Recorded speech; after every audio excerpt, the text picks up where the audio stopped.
बिस्मिल्लाहिर्रहमानिर्रहीम, अस्सलाम वालेकुम। सच टेलीविज़न के डिजिटल प्लेटफॉर्म से मैं हूं आरिफ काज़मी। गुज़श्ता 24 घंटों के दौरान मशरिक़ वस्ता की सूरत हाल के हवाले से एक बार फिर अहम तरीन अपडेट्स लेकर आपकी खिदमत में हाजिर हुए हैं। आज के जो व्लॉग है उसमें हम 4 मुख्तलिफ इशूज़ के ऊपर बात करेंगे। एक तो अमेरिका के अंदर ज़ेलेंस्की का, डोनाल्ड ट्रंप का और नेतन्याहू, इन तीनों की एक मुलाकात हुई है और बड़ी अहम किस्म की मुलाकात हुई है और उसमें क्या कुछ पकड़ा। एक तो ये चीज़। दूसरा, ईरान की जानिब से ऐसे मौके पर जब इन तीनों की मुलाकात हो रही है, जॉर्डन के अंदर अमेरिकी मफादात के ऊपर एक बहुत बड़ा हमला किया गया है। उससे जॉर्डन के ऊपर भी नहीं, दीगर खित्तों के ऊपर भी अमेरिकी मफादात को निशाना बनाया गया। इसके हवाले से बात करेंगे। और तीसरा जो है वो अमेरिका और सऊदी अरब की जानिब से इराक़ में हमले किए गए हैं। बसरा और करबला में इराक़ में मौजूद रेजिस्टेंट फ्रंट के जो जो जो जो जो मुजाहिदीन हैं उनके ऊपर बड़ा हमला किया गया है और मुतादिद अफराद वहाँ पर शहीद हो गए हैं। ये हमले क्यों किए गए, उसके पीछे क्या मकासद थे और इसकी हिस्ट्री क्या है, इसके हवाले से भी बात करेंगे। इसके साथ साथ ज़ेलेंस्की ने माफ़ी तो मांग ली है, लेकिन नेतन्याहू और ट्रंप के साथ मुलाकात के बाद ज़ेलेंस्की क्या कुछ करने जा रहा है और रशिया और ईरान और फिर यूक्रेन के दरमियान आगे आने वाले घंटों के दौरान, आगे आने वाले दिनों के दौरान क्या कुछ होने वाला है, ये भी बड़ी स्टोरी है। इसके ऊपर भी बात करेंगे। और आबना हुर्मुज़ के हवाले से अभी भी मसले जारी हैं और हुर्मुज़ के जो कंट्रोल है उसके हवाले से ओमान और ईरान के दरमियान जो बातचीत का सिलसिला है उसमें ईरान ने एक बार फिर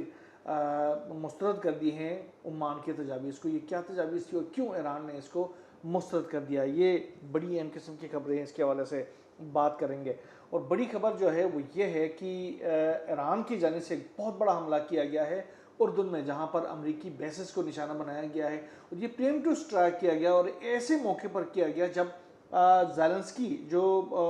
यूक्रेन के वज़ीर-ए-आज़म है और यूक्रेन के सदर हैं व्लादिमीर ज़ेलेंस्की, वो वाशिंगटन में मौजूद थे और बेंजामिन नेतन्याहू इजराइल के जो वज़ीर-ए-आज़म हैं वो मौजूद हैं वाशिंगटन में और उन्होंने वाइट हाउस में मुलाकात की है सदर ट्रंप से और इन तीनों ने मिलकर अहम फ़ैसले किए हैं, अहम मुलाकात की है और उसमें ख़ास तौर पर पूरी दुनिया के हवाले से मैं कहूँगा कि ये बड़ी अहम किस्म के फ़ैसले हुए हैं, ख़ास तौर पर यूक्रेन और रशिया जंग के हवाले से, यूक्रेन और ईरान के हवाले से और फिर मशरिक़ वस्ता की सूरत हाल के हवाले से। ये जो मुलाकातें हैं और ये बड़ी अहम किस्म की मुलाकातें हैं और उसमें ख़ास तौर पर ये तय करेगा, ये मुलाकात उसके जो आफ्टर मार्च से ये तय करेंगे कि आगे आने वाले दिनों के अंदर यूक्रेन ने क्या कुछ करना है रशिया के खिलाफ और ईरान के खिलाफ और मशरिक़ वस्ता के अंदर यूक्रेन का क्या किरदार होने वाला है और साथ साथ और मशरिक़ वस्ता का जो नया सिनारियो है वो कैसा होने जा रहा है। बहरहाल ऐसे मौके पर ईरान की जाने से ये जो हमले हैं वो बहुत ही अहमियत के हमले। ईरान ने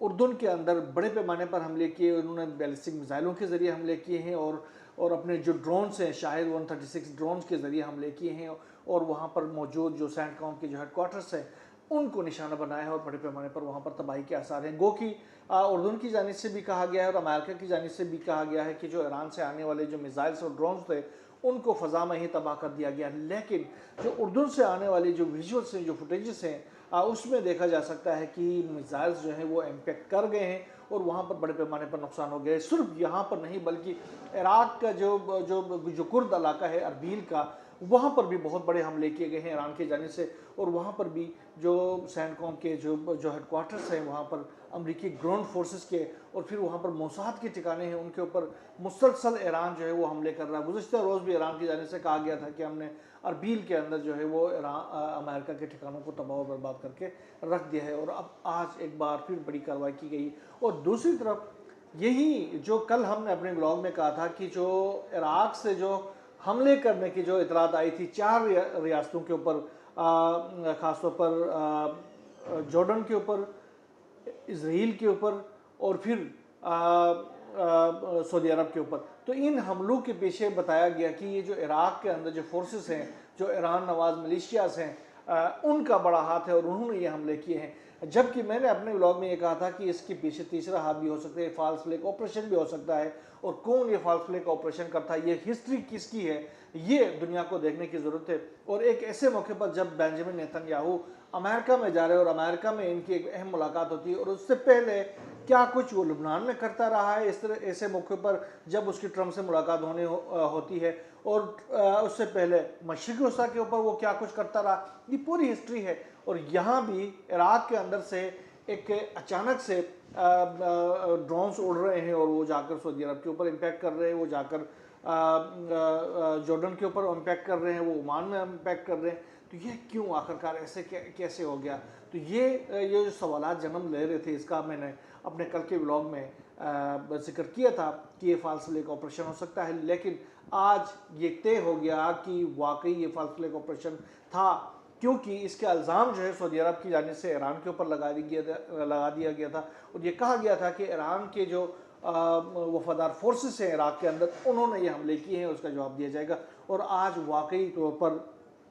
जवाब दिया गया। सऊदी अरब की जानिब से बसरा के ऊपर हमले किए गए, और फिर करबला में मुख्तलिफ जगहों के ऊपर हमले किए गए। ख़ास तौर पर जो अरबईन वाक़ चल रही है, उसमें कई मौक़िब ऐसे थे जो रेजिस्टेंट फ्रंट के जो जवान थे उनकी जानिब से बनाए गए थे, उन मौक़िब के ऊपर हमले किए गए, जिसमें आम शहरियों की जो शहादतें हैं वो हुई हैं। अभी तक की जो इतलात जो मौसूल हो रही है, उसमें ये कहा जा रहा है कि तकरीबन 50 से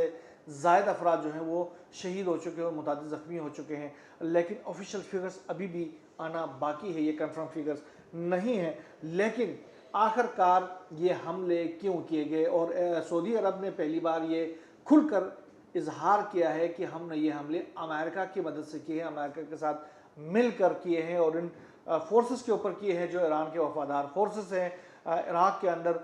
उनके ऊपर हमले किए हैं। तो ये क्या सूरत हाल हो सकती है जिसका हम इस व्लॉग के अंदर, इन व्लॉग्स के अंदर मुसलसल अपने खदशे का इजहार कर रहे हैं कि ये जो है एक ऐसी रीजनल वार शुरू कराने की एक साजिश है, ये जो फॉल्स फ्लैग ऑपरेशन है, जिसमें मुस्लिम ममालिक जो है वो एक दूसरे के साथ दस्तो गरिबा हों और वो एक दूसरे को के ऊपर चढ़ दौड़े और हमलावर हों, और उसके बाद इजराइल और अमेरिका पीछे बैठकर इस सारा माहौल जो है वो देख लें और उनको हथियार फराम करें। हथियार भी कैसे फराम करेंगे? वो तो हथियार मुफ्त में तो नहीं देंगे, वो हथियार बेचेंगे, क्योंकि वार इकॉनमी है अमेरिका की भी, वार इकॉनमी है इजराइल की भी। तो ये जंगों को बेच रहे होते हैं और जंगे करवा कर अपनी इकॉनमी को मजबूत बना रहे होते हैं। तो लामा अल्लाह वो इन ममालिक को हथियार भेजेंगे और मुस्लिम ममालिक जो है वो आपस में लड़ मर कर और मर खप जाएंगे। तो ये उनका जो प्लान है उसके ऊपर भरपूर तरीके से अमल हो रहा है। और ऐसी ये जो कार्रवाइयाँ आप देख रहे हैं इस वक्त खित्ते के अंदर, ये बिल्कुल इसी तरह ही जा रही है, जिसमें मुस्लिम ममालिक जो है वो ख़ास तौर पर सेक्टेरियन बेसिस के ऊपर आपस में हमलावर हों और एक दूसरे को तबाह बर्बाद कर दें, और अमेरिका और इजराइल अपने असला इनको बेचे और इनको तबाह बर्बाद करने के बाद अपने जो ग्रेटर इजराइल का मंसूबा है और अमेरिका को एक्सपेंड करने का जो मंसूबा है ट्रम्प का, वो भी ग्रेटर अमेरिका बनाने के ऊपर लगे हुए हैं। वो ग्रीनलैंड भी लेना चाह रहे हैं, वो कनाडा भी लेना चाह रहे हैं, वो मैक्सिको भी लेना चाह रहे हैं, वो फिर गज़ा भी लेना चाह रहे हैं। तो फिर सारा जो जो जो जो मशरिक़ वस्ता है उसके ऊपर अपनी अमलदारी चाहते हैं। लिहाजा ये तमाम तर कार्रवाइयाँ उस तरफ एक्सपेंड होती हुई नज़र आ रही हैं। बहरहाल अरबील के ऊपर जो बड़ा हमला किया गया है ईरान की जानिब से, ये लग ये रहा कि ये जो इराक़ के ऊपर हमले किए गए हैं उसके बाद ये कार्रवाई की गई है, जिसमें बड़े पैमाने पर वहाँ पर भी नुकसान हुए हैं। दूसरी तरफ सऊदी अरब की जानिब से सऊदी जो वज़ीर ख़ारजा है उन्होंने कतर से, बहरीन से और कुवैत के जो वज़राए ख़ारजा है, यानी GCC जो ममालिक है, उनकी वज़राए ख़ारजा से टेलीफोनिक रब्ते किए हैं। और ख़ास तौर पर जो खलीजी ममालिक है उन्होंने आबना हुर्मुज़ में या बहर अरब के अंदर या खलीज फ़ारस में जो फ्री नेविगेशन है, जो तजारती जहाज़ है, उनकी फ्री मूवमेंट के हवाले से होने वाले जो मसाइल हैं उसके ऊपर अपनी तवक़्क़ुज़ात का इजहार किया है। और इसके अलावा ईरान के जो वफादार फोर्सेस हैं उनकी जानिब से जो मुबैना कार्रवाइयाँ हैं उसके ऊपर अपने तहफ़्फ़ुज़ात का इजहार किया है। ख़ासतौर पर जो खलीजी ममालिक के इस टेलीफोनिक कन्वर्सेशन के अंदर उन्होंने इस अज़म का इजहार किया गया है, सऊदी अरब के साथ उन्होंने यकजहती का इजहार किया है और उन्होंने इस अज़म का इजहार किया है कि हम हर मामले पर सऊदी अरब के साथ खड़े होंगे। और सऊदी अरब की खुद मुख्तारी सलामती और जो कौमी इक़्तिदार है उसके तहफ़्फ़ुज़ के लिए उठाए जाने वाले तमाम इक़दाम को उन्होंने एंडोर्स किया है। यानी जो हमले हुए हैं इराक़ के अंदर उनको इन्होंने एंडोर्स किया है और लामाला जब ये एनरोज करते हैं तो फिर वो एक तरह से इसमें अपनी शराकतदारी को शो कर रहे होते हैं। अब इस पे ईरान जो है वो क्या इक़दाम कर सकता है, ये आगे आने वाले दिनों में देखा जा सकता है। उस पर गौर करने की, इसके ऊपर नज़र रखने की ज़रूरत है, क्योंकि ये जो हमले हुए हैं उसमें IRGC के एक कमांडर को भी शहीद करने का दावा किया गया है। अगर इस तरह की कार्रवाई में IRGC का कोई कमांडर शहीद होता है तो फिर ईरान लामहला रिटालिएट करेगा, और रिटालिएट करेगा तो इसके रिपरकशंस जो होंगे वो बड़े ही ख़तरनाक किस्म के हो सकते हैं। अब आते हैं हम यूक्रेन और इजराइल और अमेरिका की जो मुलाकात हो रही है वाइट हाउस के अंदर, जिसमें व्लादिमीर ज़ेलेंस्की मौजूद हैं, बेंजामिन नेतन्याहू मौजूद थे और ट्रंप मौजूद थे, और फिर अमेरिका की पूरी वार कैबिनेट मौजूद है। उन्होंने मुलाकातें की है, बड़े लंबे अरसे तक ये मुलाकातें रही, और इन मुलाकातों के अंदर उन्होंने ख़ास तौर पर मशरिक़ी वस्ता को डिस्कस किया है, और रशिया और यूक्रेन की जो रीजन है उसको उन्होंने डिस्कस किया है। जो इससे पहले आप लोगों ने देखा होगा कि यूक्रेन की जानिब से ईरान की एक शिप के ऊपर हमला किया गया, और इसके बाद ईरान की जानिब से खुलकर ये कहा गया कि हम इस शिप के ऊपर हमला करने को कभी भी बर्दाश्त नहीं करेंगे, हम अपने कर्जे जो है वो चुकाए बगैर नहीं रखते हैं, लिहाजा हम ये कर्जा भी चुकाएंगे, और यूक्रेन को और व्लादिमीर ज़ेलेंस्की को जल्द पता चल जाएगा कि हम उनके साथ क्या करने वाले हैं। गो कि उसके इस धमकी के बाद अभी यूक्रेन के जो हुकाम है उन्होंने ईरान के साथ उन्होंने रब्ता भी किया है, और इसके बाद उन्होंने कहा कि भाई हमसे ये गलती हो गई, हमने गलतफहमी में इस जहाज़ को निशाना बनाया है, और इसके साथ साथ हम जो है वो आगे इस तरह की जो कार्रवाइयाँ हैं उसको ना करने का यकीन दिलाते हैं। लेकिन ईरान ने उनको वार्निंग भी दी है, उन्होंने कहा कि आपका जो हमला है उसको ऐसे सरफ नज़र नहीं करेंगे। एक तो उन्होंने कहा कि जो नुकसान किए उस लॉसेस को पूरा करें, वरना भुगतने के लिए तैयार हो जाए। मुझे ये लग रहा है कि आगे आने वाले दिनों में ज़ेलेंस्की से एक बड़ा काम लिया जाएगा। ज़ेलेंस्की के जो फोर्सेस है वो इस वक्त अपनी हुकूमत को, अपनी फोर्सेस को, अपने क़यादत को ये बता रहे हैं कि ईरान जो है वो एक बड़ी मूवमेंट कर रहा है, और ईरान अपनी जो लॉन्ग रेंज मिसाइल्स हैं उनको मूवमेंट दे रहा है। कहीं ऐसा ना हो कि ईरान जो है वो कोई डायरेक्ट हमला कीव के ऊपर ना करे। बहरहाल ये तैयारियां भी जारी हैं, ये भी रेड अलर्ट जारी हैं, और रशिया ने भी कहा है कि ईरान के ये जो शिप पर हमला दरअसल ईरान के ऊपर हमला है, और ईरान के खिलाफ मज़ीद कार्रवाई की गई तो जो रशिया ने कहा कि हम भी ईरान के साथ खड़े हैं, और ईरान को तमाम तर हम मिलिट्री एड देने के लिए तैयार हैं। चाइना की जानिब से जो शोल्डर पर रख के फायर करने वाले जो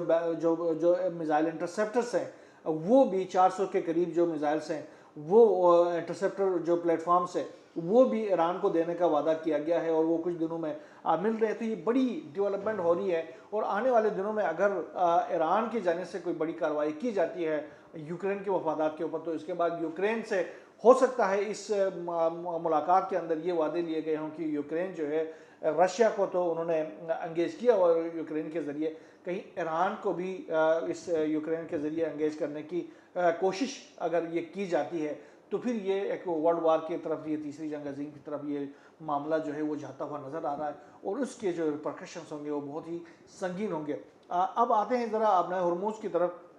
तो आबनाए हुर्मुज़ के ऊपर किसकी अमलदारी होगी, इसके हवाले से अब मामला ये है कि ये जो ओमान है वो तो पहले ईरान के सब में था, लेकिन अमेरिका, सऊदी अरब और जो खलीजी ममालिक हैं उन्होंने इतना दबाव डाला कि उसके बाद ओमान के लिए ईरान के सब में खड़ा होना मुश्किल हो गया। अब ओमान जो है वो भाग रहा है। ओमान ने ये कहा कि भाई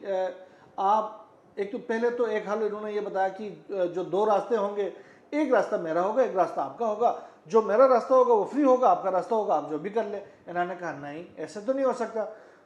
ये जो रूट होगा वो इंटरनेशनली रिकग्नाइज्ड एक ही रूट होगा, वो ईरान के अमलदारी में होगा, उसके अंदर से अपने पैसे लेना है तो ले लो, नहीं लेना है तो आराम से सुकून से बैठो, यहाँ रूट कोई दो नहीं बनेंगे। अब ओमान की जानिब से जो दूसरे जो तजवीज़ दी गई है वो तजवीज़ तो कैंसिल हो गई। अब दूसरी तजवीज़ क्या आई है? दूसरी तजवीज़ ये आई है कि ईरान जो ओमान है उसने ये कहा कि हम रज़ाकाराना फ़ीस ले लेंगे, कोई ये मुस्तकिल कोई फ़ीस नहीं ले लेंगे, रज़ाकाराना तो फ़ीस ले लेंगे। और जो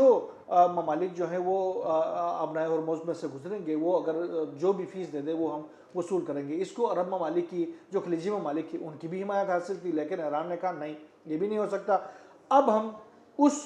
पुराने डील की तरफ नहीं जाएंगे, आबना हरमुज़ की जो पुरानी पोजीशन थी, पहले वाली पोजीशन थी जंग की, उस तरफ कहीं भी नहीं जाएंगे। काजिम गरीब आबादी जो कि नायब वज़ीर ख़ारजा, उन्होंने कहा कि अगर हम इस टर्म को कबूल कर लेते हैं, पुरानी सूरत हाल पर वापस ले आते हैं, तो इसका मतलब है ईरान ने विक्ट्री हासिल नहीं की है। ईरान की विक्ट्री तभी मुकम्मल होती है जब आबना हरमुज़ जो है वो मौजूदा कंडीशंस में, ईरान की कंडीशंस के ऊपर उसमें ट्रैफिक रवा दवा हो, और इससे कम जो है वो हम किसी सूरत कबूल नहीं करेंगे। तो बहरहाल आबनाए हरमुज़ के हवाले से जो ओमानी तजावीज़ हैं, वो भी ईरान ने मुकम्मल तौर पर मुस्तरद किए अभी तक जितने भी हैं। उन्होंने कहा कि भाई रूट्स के हवाले से कोई डील नहीं होगी, ये रूट्स जो हैं वो ईरान के कंट्रोल में रहेंगे, और उसमें आपने अगर शराकत दारी करनी है तो कर ले। बहरहाल सूरत हाल बहुत तेज़ी के साथ बहुत ज़्यादा हैजानी कैफियत अख्तियार करती जा रही है। आगे आने वाले दिनों में इसके क्या रिपरकशंस होते हैं अमेरिका और सऊदी अरब के इराक़ के ऊपर हमले के, क्योंकि इसके बाद बड़ी खबर तो ये है कि इराक़ के जो वज़ीर-ए-आज़म है अली ज़ैदी, उन्होंने सऊदी अरब का दौरा करना था, वो अभी तुर्की गए हुए थे, उसके बाद सऊदी अरब का दौरा करना था। उन्होंने कहा कि ये दौरा अब नहीं होगा। तो इसका मतलब है इराक़ की गवर्नमेंट ने भी इस हमले को बड़ा सीरियस ले लिया है, क्योंकि ये हमला जो है वो एक ऐसे मौके पर किया गया है जिसमें ये जो अरबईन वाक़ जो है वो भी चल रहा है। अभी 20 सफ़र को शुहदाए करबला का कि अरबईन यानी चहलुम मनाया जाएगा, और उसमें करोड़ों लोग, 2 करोड़ से ज़ायद लोगों के वहाँ पर आने के इम्कानात थे दुनिया भर से। ऐसे मौके पर सऊदी अरब की जानिब से और अमेरिका की जानिब से अरबीन के उस मौक़िफ़ों के ऊपर हमले किए गए हैं। तो ये जो है उन्होंने इसको सीरियसली ले लिया है और अपना दौरा भी मुलतवी कर दिया गया है। अगर इराक़ भी इस जंग के अंदर कूदता है तो ये क्या सूरत हाल हो सकती है, आप इसको इमेजिन कर सकते हैं। और यमन जो है वो, यमन की जानिब से भरपूर कार्रवाइयाँ की जा रही है सऊदी अरब के ख़िलाफ़, उसको ब्लॉकेट किया गया है। अभी सऊदी अरब की जानिब से एक ड्रोन जो है वो सादा की तरफ दागा गया था, उसको भी उन्होंने, यमनियों ने कहा कि हमने उसको मार गिराया है। बहरहाल सूरत हाल कशीदा होती जा रही है, हमारी नज़र इसके ऊपर है। जो भी नई डेवलपमेंट सामने आती रहेगी इंशाल्लाह हम आपसे शेयर करते रहेंगे। यहाँ बस नहीं, अल्लाह हाफ़िज़।